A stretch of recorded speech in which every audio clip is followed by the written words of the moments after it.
दोस्तों, कोरोना काल में आपने कोई दूसरी दवाई ली हो या ना ली हो, लेकिन आपने डोलो 650 ज़रूर लिया होगा, बराबर। क्या डोलो 650 कोरोना के लिए बनाई हुई दवाई है? बिल्कुल भी नहीं।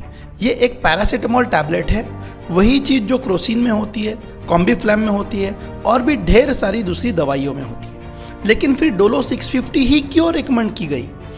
आज की वीडियो में हम आपको इसका असली कारण बताने जा रहे हैं। उतना ही नहीं बल्कि डॉक्टर्स और फार्मा कंपनियों की मिलीभगत और बेहिसाब भ्रष्टाचार की पूरी पोल हम इस वीडियो में खोलेंगे। कंपनियों के नाम के साथ सारी जानकारी आपको बताएंगे। कोरोना काल में ज़्यादातर डॉक्टर्स ने डोलो 650 खाने को कहा क्योंकि ये गोली बनाने वाली कंपनी माइक्रो लैब्स ने 1000 करोड़ रुपए का लाभ इन सारे डॉक्टर्स को दिया था। ये हम नहीं कह रहे, central board of direct taxes यानी CBDT की तरफ से ये इल्ज़ाम लगाया गया है और साथ ही साथ 300 करोड़ रुपए का इनकम टैक्स डुबाने का भी इल्ज़ाम उन्होंने लगाया है। इसी के संदर्भ में एक केस सुप्रीम कोर्ट में फाइल किया गया है जिसमें यह मांग की गई है कि जल्द से जल्द फार्मा कंपनियों के भ्रष्टाचार को रोकने के लिए कानून लाया जाए। दोस्तों, डॉक्टर्स को हम अपने देश में भगवान मानते हैं, लेकिन वही डॉक्टर्स फार्मा कंपनियों की तरफ से घूस खाकर हमें उनकी दवाइयाँ लेने के लिए मजबूर कर देते हैं। इसके बदले लाखों रुपए का डायरेक्ट या इनडायरेक्ट लाभ डॉक्टर्स को इन कंपनियों के द्वारा दिया जाता है, वो कैश के स्वरूप में हो या फॉरेन ट्रिप्स के स्वरूप में हो। अब इस खर्चे को निकालने के लिए फार्मा कंपनी की तरफ से उस दवाई का दाम कई गुना बढ़ाया जाता है और इसका पूरा हर्जाना आम आदमी को उठाना पड़ता है।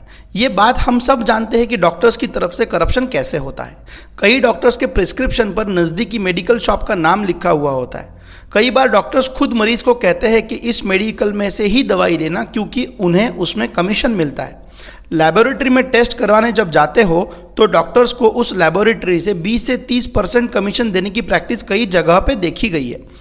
दोस्तों, हमारे लिए ये एक आम बात बन गई है, लेकिन हमारी जेब हमारे डॉक्टर्स की तरफ से ही काटी जा रही है। कुछ महीनों पहले हमारे प्रधानमंत्री मोदी जी की तरफ से भी इस चीज की पुष्टि की गई थी। देखिए इस वीडियो में। दवाइयाँ पैकिंग अच्छा होता है, दवाई लिखने वाले को भी कुछ मिलता रहता है। आप जानते होंगे डॉक्टरों की कॉन्फ्रेंस कभी सिंगापुर होती है, कभी दुबई होती है? तो वहाँ कोई बीमार है इसलिए नहीं जाते। फार्मास्यूटिकल कंपनियों के लिए जरूरी है, करते हैं। अगर ऐसा है तो इसके खिलाफ कोई कानून क्यों नहीं बनाया जाता? तो दोस्तों, इन सारी माल प्रैक्टिसेस के विरुद्ध कई बार कई लोगों की तरफ से आवाज उठाई गई है। 2015 में जन स्वास्थ्य अभियान नाम की संगठन की तरफ से इस पर आवाज उठाई गई थी। उन्होंने सरकार को इस भ्रष्टाचार के कई प्रूफ्स भेजे थे। सन फार्मा कंपनी की तरफ से ऐसी कई चीजें की गई थी। ये वही कंपनी है जो रिवाइटल और वॉलिनी स्प्रे जैसी लोकप्रिय दवाइयाँ बनाती है। इसकी तरफ से 9 डॉक्टर्स के लिए कोलकाता से श्रीनगर के राउंड ट्रिप प्लेन्स के टिकट बुक किए गए थे। गोवा के लिए भी ऐसे ही प्लेन के टिकट्स निकाले गए थे। USV लिमिटेड नाम की कंपनी की तरफ से भी ऐसे कई कारनामे किए गए हैं। 13 बड़े डॉक्टर्स को USV लिमिटेड की तरफ से कनाडा की ट्रिप स्पॉन्सर की गई थी। ऑस्ट्रेलिया की ट्रिप पर भी ले जाया गया था। प्लेजर एक्सपेंसेस के नाम पर बड़े पैमाने पर कैश दी गई थी।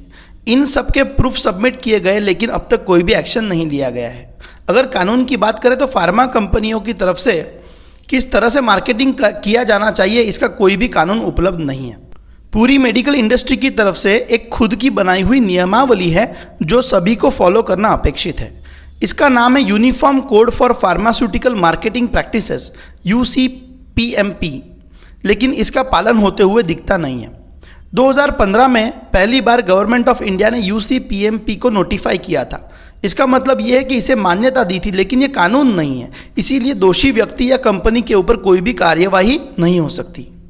8 जनवरी 2019 को राज्यसभा में कांग्रेस के member of parliament KC Ramamurthy की तरफ से इसके ऊपर आवाज़ उठाई गई थी।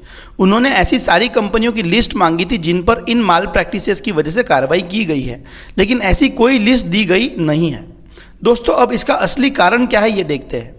फार्मा कंपनियों की सबसे बड़ी ऑर्गेनाइजेशन है IDMA, Indian drugs manufacturers association. सारी बड़ी फार्मेसी कंपनी इसमें शामिल है।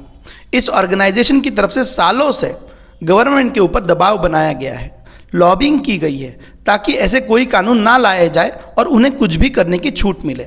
सरकार को इस बात की चिंता होती है कि अगर उनकी बात नहीं मानी गई और उन्होंने दवाई बनाना कम कर दिया या बंद कर दिया तो देश में मरीजों को दवाई नहीं मिलेगी और हजारों जानें जा सकती है। ऐसा होने के बावजूद भी, इतना प्रेशर होने के बावजूद भी मोदी सरकार की तरफ से जन औषधि केंद्र चालू किए गए जिसमें जेनेरिक दवाइयाँ बेची जाती है। आज तक 8,604 ऐसे शॉप्स चालू किए गए हैं। दोस्तों, आपको अगर बुखार आया है तो आप क्रोसिन ले लो या डोलो ले लो या पैरासीटामोल की कोई जेनेरिक दवाई ले लो, आपको दवाई वही मिल रही है, कोई फ़र्क नहीं है। लेकिन डोलो के 15 गोली के एक स्ट्रिप की कीमत है 30 रुपया और वही पैरासीटामोल की जेनेरिक दवाई की 15 गोलियों की एक स्ट्रिप की कीमत है 9 रुपया। इसका मतलब दवाई का रेट 3 गुना बढ़ाया गया है। इंजेक्शंस, दूसरे सर्जिकल आइटम्स की कीमतें तो 70 से 90 गुना बढ़ाई जाती है। एक और सवाल है, क्या अगर कानून लाया भी जाए तो ये समस्या खत्म हो जाएगी? तो हाँ, काफ़ी हद तक इसके ऊपर रोक लग सकती है, लेकिन इसमें हम और आपको जागरूक होना होगा। सभी डॉक्टर्स बुरे नहीं होते, भ्रष्टाचार की अंडर कटिंग नहीं करते। कई डॉक्टर्स ऐसे हैं जो कि जेन्युइनली जो दवाई ज़रूरी है वही दवाई लिख के देते हैं। उनके क्लिनिक 5 स्टार होटल्स की तरह शायद ना भी हो, लेकिन हमें ऐसे डॉक्टर्स के पास ही जाना चाहिए। लेकिन होता यह है कि हेल्थ के मामले में हम कोई रिस्क नहीं लेना चाहते और जो डॉक्टर बोले वो हम तुरंत कर देते हैं। हमारी मानसिकता बदलने में ही इस समस्या का असली समाधान छुपा हुआ है। आशा करते हैं कि जल्दी इस पर सरकार की तरफ से कोई ठोस कानून लाया जाए और भ्रष्टाचार का ये सालों साल चला आ रहा कार्यक्रम खत्म हो जाए। लोगों में जागृति लाने के लिए इस वीडियो को ज़्यादा से ज़्यादा लोगों तक ज़रूर पहुँचाएं और चैनल को सब्सक्राइब करना ना भूलें। धन्यवाद।